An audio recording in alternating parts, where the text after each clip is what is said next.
By the time you're done listening to this book, you are going to feel more empowered and have more confidence when you break it to your bookkeeper or your tax strategist or your CPA and maybe even your business partner that you are going to stop allowing your law firm's fullest potential to be held hostage by conventional wisdom and begin making the profitability of your law firm into one of your top priorities.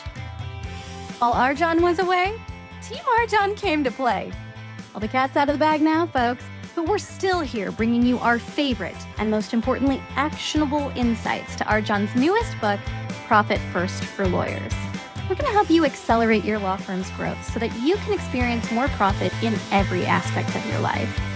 We're also going to be providing some behind-the-scenes footage at what it's really like to work with RJon Robbins. So, put your BS aside for the next few minutes and put yourself, your family, your firm, and your profit first.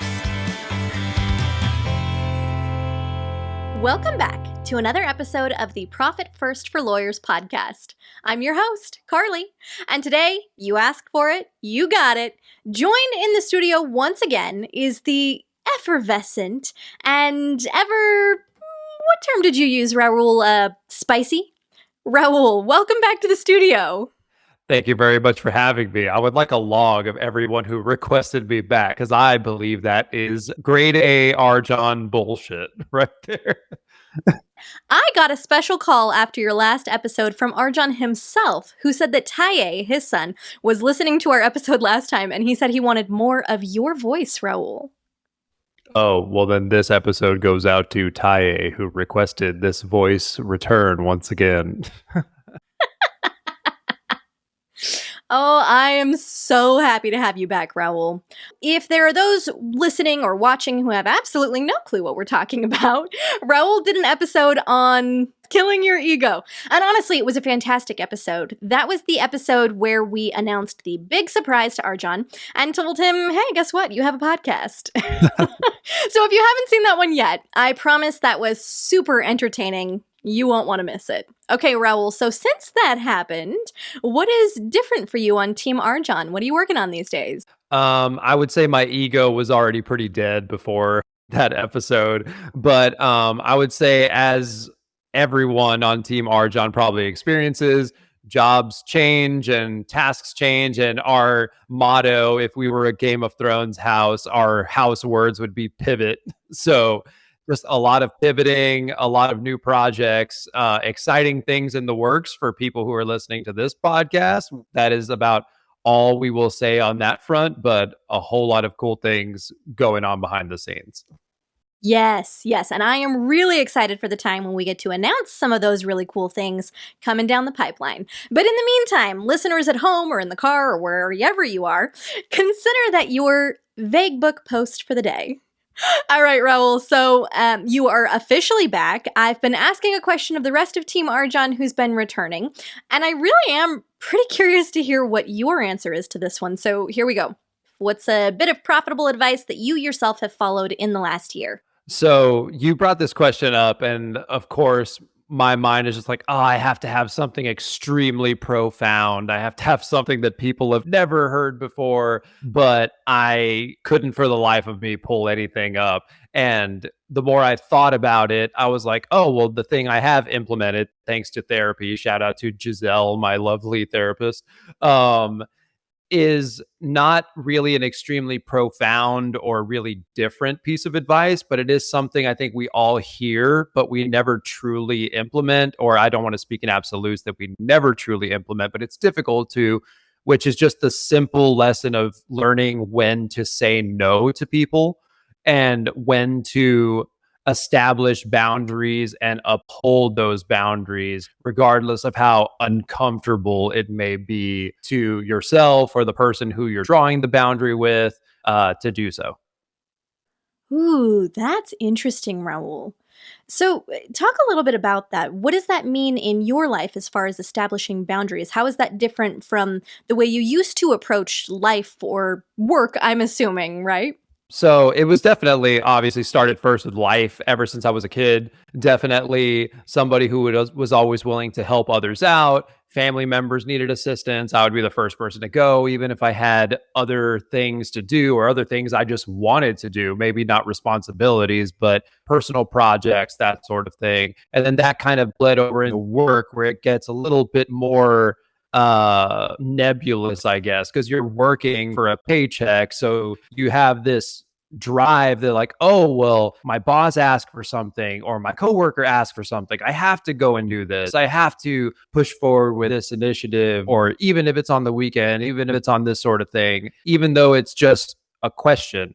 Can you do this? Doesn't necessarily mean you should do this or necessarily that it's the best use of your time for your own profitability. Not to say that you need to put the profitability of your employer or the business you work for on the back burner, but there are times where it's like, okay, I've given 40 hours this week. I could give more, but I also need to save time for my own projects so I can start developing that as well and kind of adding to my own bank account as much as the bank account of the company, if that makes sense. Oh, absolutely. And you know what's kind of coming up for me as you're talking about this, Raul, because you and I recently had a coworker who was out for a little bit for some health issues, and one of the first things that came up, because this particular member of Team RJon is someone who does not always know how to rest sometimes, right? You created this amazing gift, this amazing GIF. Do you want to explain that a little bit? I just thought that was such a cool way of not only enforcing kind of your perception of boundaries, but also making sure that you're holding space for somebody else's boundaries and somebody else's health and somebody else's well-being, in spite of, maybe it would have been easier if they had jumped in, but you don't necessarily want them to because you want them to rest. Yeah, and that's actually, I think, something that a loving friend, family member, team member does for someone. It's like I do the same thing for my wife. If something comes up and she maybe automatically wants to jump into it because she thinks it's what's expected of her, I kind of am the voice of like, hey, maybe take a moment, think about this. Is it the best use of your time? Is it the best way for you to progress in your life path that you wish to progress in? Is it better for you to maybe rest during this time? And yeah, we're going to keep the identity of this person ambiguous. Essentially, the gift that you spoke of, if anybody out there watches Family Guy, I forget exactly what is going on in the scene, but Brian, the family dog, is rolling up a newspaper and hitting the main character Peter and just telling him no while hitting him with a rolled up newspaper. And I essentially put the name of this person on Peter and Team RJon on Brian, where we're just telling this person no when they try to work, even though they should rest. I think is a friendly, polite way to kind of show, hey, you're not pushing on my boundaries, but maybe you're going a little beyond your own and you should think of yourself first and wait till you are 100% before coming back. Oh man, I loved it so much. The entire team was in absolute stitches, and I believe that every single one of us downloaded that GIF, and then every time we'd get a text or an email from that person, that was our only response. We just said, no! Well, I'm glad it got some use. I have a feeling it will probably be reused at some point in the future, and we'll just keep switching out the names, right? I'm sure. I mean, like I'm saying, this is a lesson that is not extremely unique or primarily profound, but it is definitely something that we, especially in the culture that we're overachievers. We love to do everything we can. I think this is something that often gets lost, of learning when to say no or when to save your energy for other things in your life. Oh, I really appreciate that you brought that up too.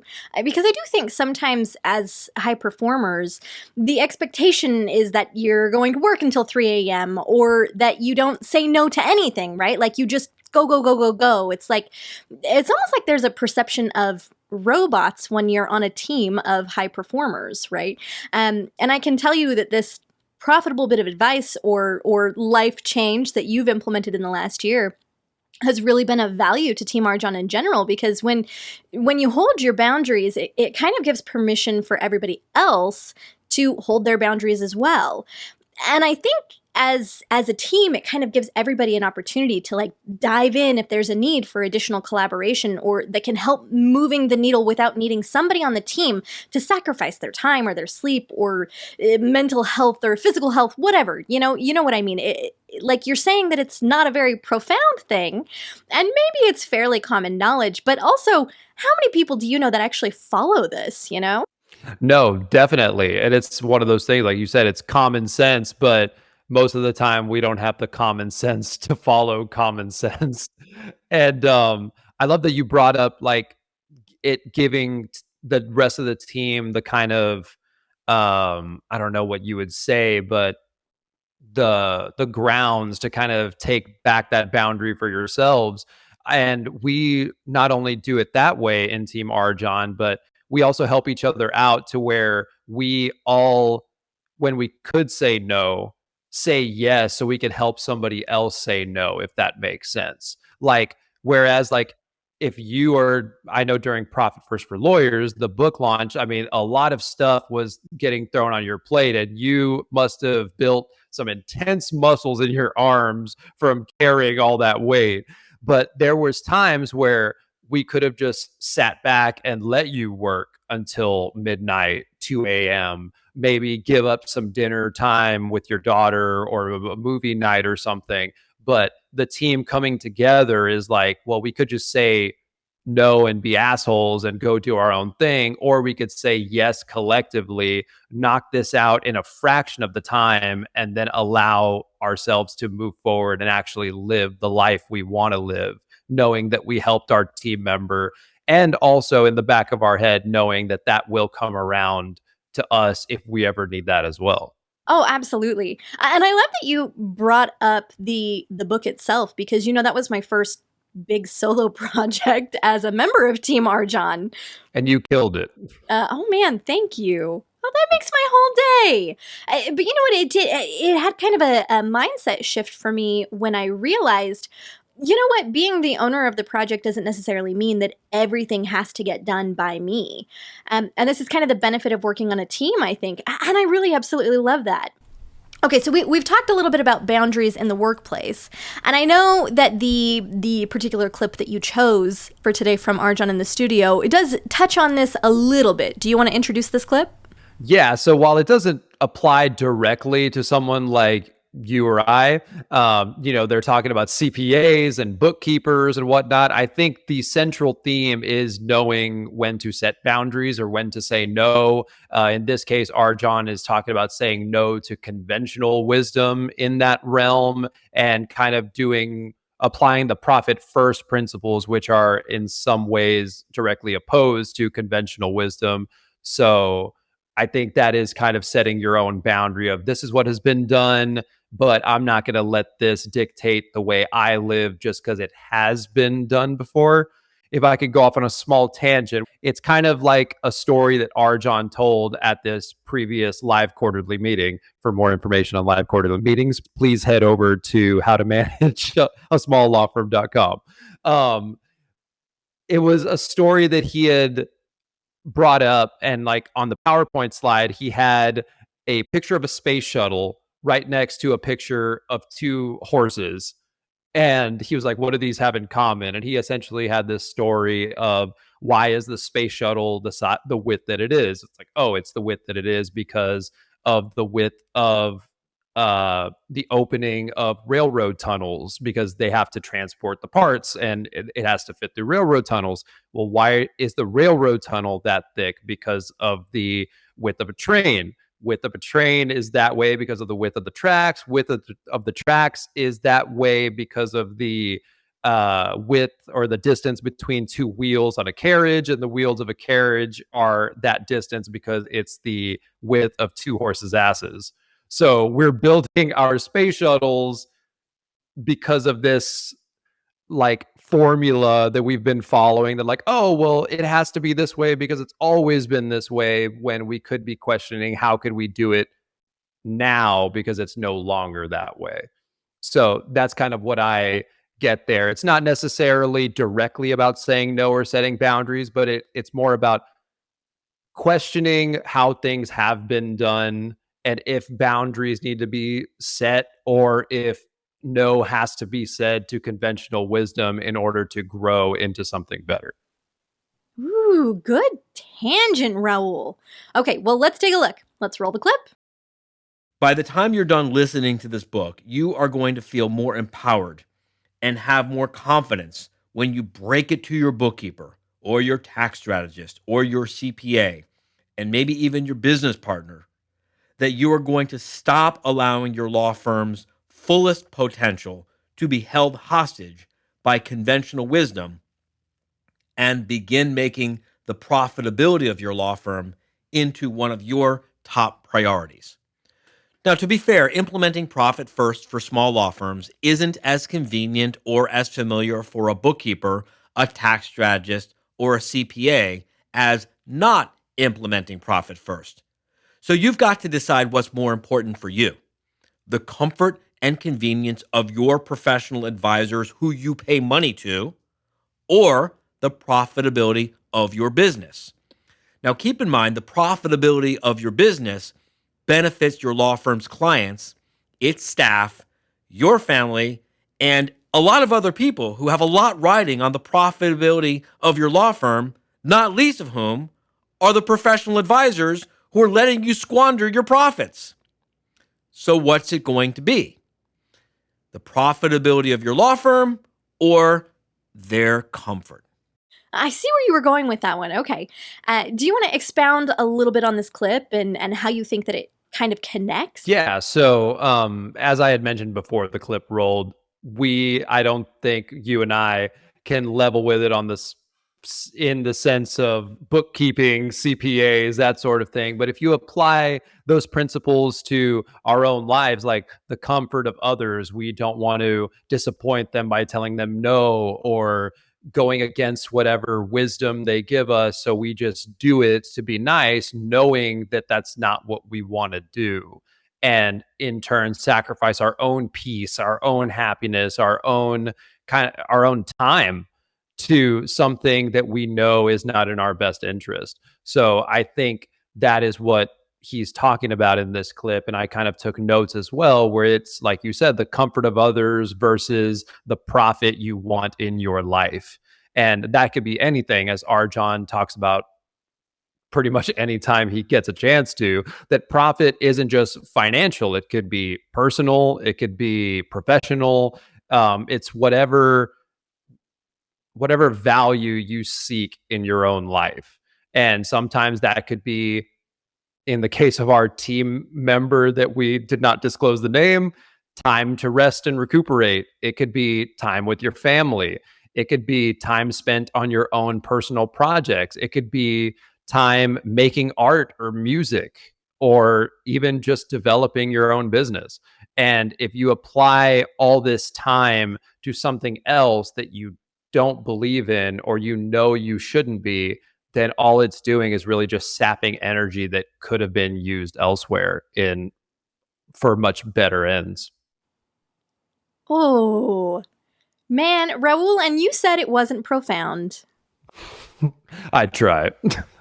Well, I have one other thing, because I feel like RJon brought something up in that clip, and I'm curious on your opinion of it too, because one of the things he said is their comfortability more important? I'm paraphrasing, right? Is their comfortability more important than this business that impacts you and your family and the professional advisors who you don't want to be uncomfortable? And I'm wondering, as an application in your personal life, right? Have you noticed a shift in your personal relationships since starting to put forth your own boundaries and starting to kind of stick to your guns? 100%. The remainder of the episode is going to show just how open I am and love talking about therapy. And I will also not use names, but the reason that this came up in my life, as I mentioned in the beginning of the episode, was through therapy, because it was a very personal relationship. It's with one of my family members. They are always around, or they were always around. Spoiler alert. And I've always been that type of person that I maybe don't spend as much time as I should with family, but I enjoy my time with family and I like being the peacekeeper and the mediator whenever things go wrong.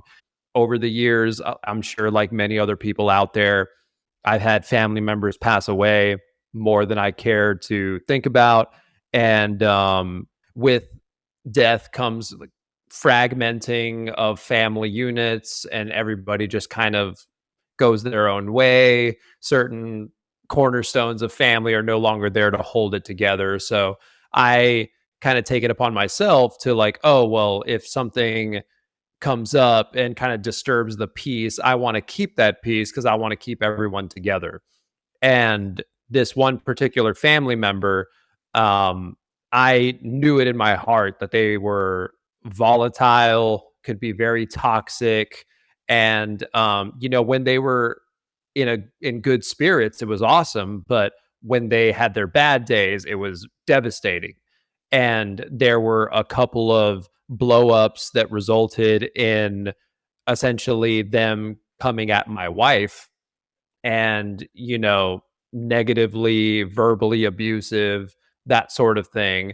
And I brought this up in therapy, just saying I'm love my wife. I want to keep my family together, but I'm torn because I feel like I have to protect my wife first and foremost. And she had mentioned just a simple exercise. She was like, well, let's take your wife out of this equation for a second. What if you had children? Would you take your children around this person? And I was like, no, I wouldn't. Okay, so what about after these occurrences? Would you want your wife around them? And I was like, no. And she's like, okay. If you don't want your child or your wife around them, then why do you want to be around them? And it was like, oh, it's because I had this thought that I had this duty to keep everyone together, to maintain the peace and whatnot. But after realizing that, it's like, yeah, why would I keep someone around who is volatile and is toxic just to say that I'm doing it? It's kind of like I'm putting their comfort with having this family unit above my own profit, that being the profit of my peace, my family's peace, everyone kind of like being able to hang out without the feeling or the thought of that anytime someone's just going to go off. So I started implementing those boundaries, and it got difficult because it's like blocking on the phone and then not talking for a while. And then they come out of nowhere. And why did you do this? Like, well, I did this because of the way you were acting and maintaining, and then them kind of going on guilt trips or gaslighting or different things like that. And then just further proving like, oh, I made the right decision. And it was hard for me, as I'm sure it was hard for them. It's hard for anyone who makes boundaries. But yeah, I mean, this definitely came from a personal place primarily, and then sort of shifted into other aspects of my life, even from who I accept freelance work from or who I decide to hang out with in my free time, just different things like that. Like looking at it as, are these the type of people who I want to be around? Which actually makes sense with RJon's practical, profitable mindset topic this week, which is finding your tribe and the people who make you the best version of you. And it kind of ties in that way. So yeah, it definitely did start out in a personal place, and it has continued being so, but has also made its way into my professional life as well. Well, I mean, first of all, thank you so much for being so vulnerable and open to sharing. I know that, I definitely resonate with a lot of what you've said, not necessarily in my own family life, but definitely in kind of that evolution of, growing and creating boundaries and setting goals and realizing, there are some people in my circle that really just don't need to be in my circle. They don't improve my life in any way. And I really love that you tied this into the overall profitability of your life. You know what I mean? Like I can imagine that now that you are finding your tribe and figuring out who gets to be in your circle, that the the energy of your circle, right? That low vibration hum is probably a lot more filled with peace and with the things that you actually want in it. And I do think that ties in really well with the clip that you chose today about other people's discomfort. Other people's discomfort shouldn't come before the peace and the well-being of yourself and your family and even the other person. You know what I mean? I feel like you brought something up which was, to tolerate it just to be nice. And I've had this thought in my mind a lot that I've been chewing on, where I've been asking myself, am I doing this to be nice, or am I doing this to be kind? Because I think nice and kind are two very different things. And one of the kindest, most thoughtful, most humane things that you can do as a human, I'm learning, especially after, all these clips and spending so much time with RJon, one of the kindest things that you can do is hold boundaries and have expectations for other people, because that's how we encourage them to seek their greatest, what's the phrase that RJon uses all the time, right? Their greatest and fullest potential. And if we expect ourselves to reach our fullest potential, if we expect others to reach their fullest potential, then that's a lot more kind than just keeping the peace for the sake of keeping the peace and kind of keeping ourselves uncomfortable just to be quote unquote nice. Definitely. And it's holding them to a higher standard, and not because it's necessarily our standard, but it's because something that we can see in those people. Like, I'm sure we've all had friends who we saw like, oh, you could be this person who's very reliable, very caring, very honest, but for some reason you just keep falling short. But that doesn't mean we stop believing in them initially, but after a while it's like this pattern has continued to the point where I can't be here for you anymore. And it sounds harsh to say that, but it's harsh to the person you're letting go, but it's caring for yourself. It's kind of like a friend of mine used to be a lifeguard and had mentioned that when someone's drowning, you need to tell them to stop flailing before you can go in and save them. Because if they're flailing and you go in, then there could be two people who drown instead of one. And it's kind of that, like, if they approach you still flailing, you're supposed to kick them away and tell them to calm down. And that is a great representation of a boundary. You are a danger to me in this moment. It's not that I don't want to help, but you're a danger to me and I'm not drowning with you. Like, I'm pushing you away, but that doesn't mean that I am pushing you away wholly. It just means that some way that you are in this particular moment is not jiving with me. And I'm telling you clearly how we can alleviate this. And if you don't respond, then there's nothing I could do except swim away.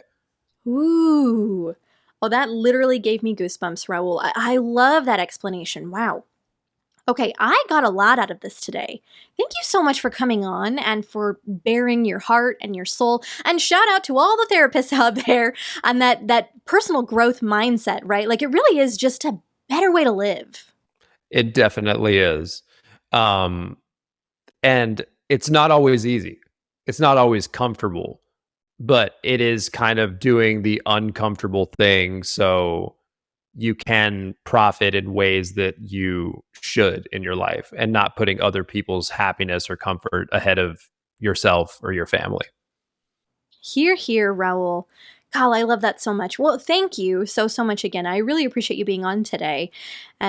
Prepare yourself, because I will ask you again. To the listeners at home, if you have any questions or things that you wanted to ask Raul, feel free to send us an email at podcast@profitfirstforlawyers.com. Thanks again, Raul. Thank you for having me. And that's all we've got for you today, folks. Thank you for joining us on another episode of Profit First for Lawyers. If you're enjoying what you're hearing, tell a friend. And buy your copy of the book at profitfirstforlawyers.com. Your future self will thank you for it. And we will see you next time.